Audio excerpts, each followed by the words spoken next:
قاجاری حکومت کی قبائلی تبعیت اور امور مملکت کو سنبھالنے والے لوگوں کی نااہلی اور کمزوری کی وجہ سے ایران شدید اقتصادی اور معاشرتی مسائل کا شکار ہو چکا تھا۔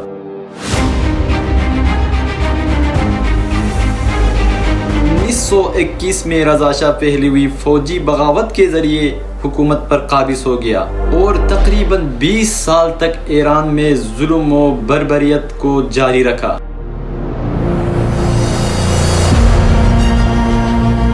رضا شاہ پہلوی کی سیاسی حکومت کے 3 اصول تھے۔ پہلا، پرتشدد فوجی اور پولیس۔ نمبر 2، مذہب اور مذہبی رہنماؤں کے خلاف ہمگیر مخالفت۔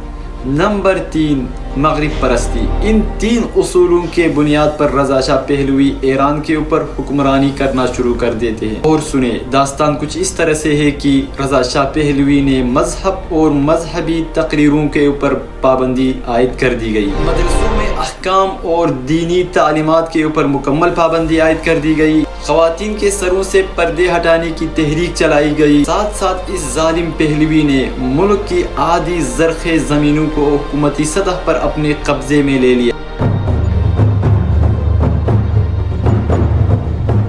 اور معدنیات کو بھی اپنے قبضے میں لینا شروع کر دیا۔ اس ظلم و بربریت سے ایران کے عوام اور علماء بخوبی آگاہ تھے۔ اس دوران 1927 میں آیت اللہ نور اللہ اصفہانی نے ایک تحریک اور احتجاج شروع کر دیا اور یہ احتجاج 105 دنوں کے بعد ختم ہوتی ہے۔ انہی احتجاجات اور تحریکوں کو دیکھ کر رضا شاہ پہلوی علماء کے خلاف اور زیادہ متشدد ہوتے ہیں۔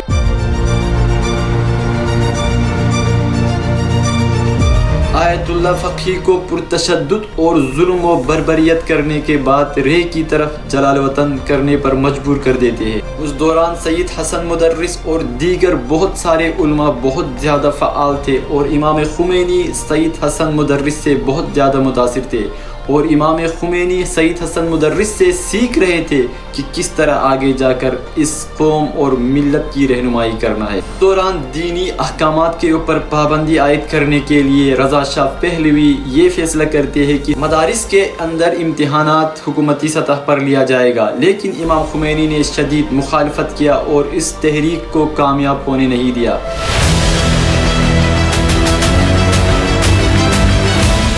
انقلاب اسلامی کے لیے اور زیادہ زمینہ سازی ہوتی ہے اور امام خمینی اپنی الہی تحریک کو لے کر آگے چلتے ہیں۔